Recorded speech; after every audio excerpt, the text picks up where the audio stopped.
Hey OTNF, happy Tuesday.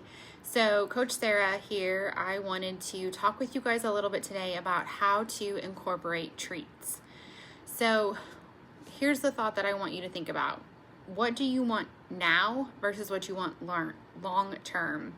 So part of being on a sustainable health journey is learning how to enjoy treats without letting them derail you or take over your goals. So before you reach for a snack, I want you to think about something. I want you to ask yourself a question. Is this something I truly want right now, or is this a habit? You could also phrase it as something like, what do I want right now versus what do I want most or overall? So which one of these things carries more weight for you? I also want to remind you that a treat does not mean that you're off track. It means that you're human.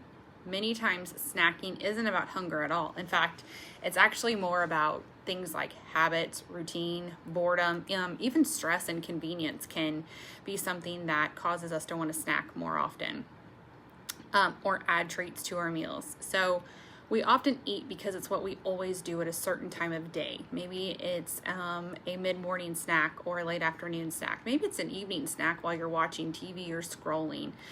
We tend to be creatures of habit and fall into routine. So I want you guys to ask yourself those questions because they're really powerful. And I want you to think about it this way as well. So when we are aware of what we're doing and we're making the choices of what we're putting into our body, whether it is because we want something, we truly want it, or if it is out of habit, that leads to awareness. And awareness is so powerful. It really does lead to control. So when you recognize what you're reaching for, I want you guys to realize that that is really, really powerful. You are choosing what you are selecting to eat and put in your body. So the goal here is not to ever eliminate foods that you enjoy. It's actually to be more intentional with them.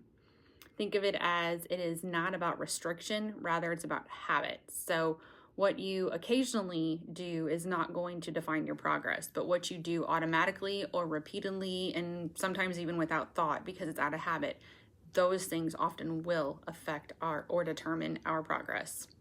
So here's what I want you to remember.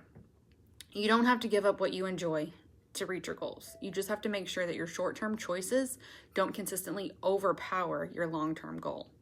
So this isn't about eliminating, treats altogether to be successful. You just need to make sure that things like boredom and routine and habits and just being on autopilot aren't making those decisions for you. So here's what I want to challenge you with today. I want to challenge you to choose foods with intention and to build new habits and support your future. It's what you guys are all working so hard for. This is where the real lasting change happens.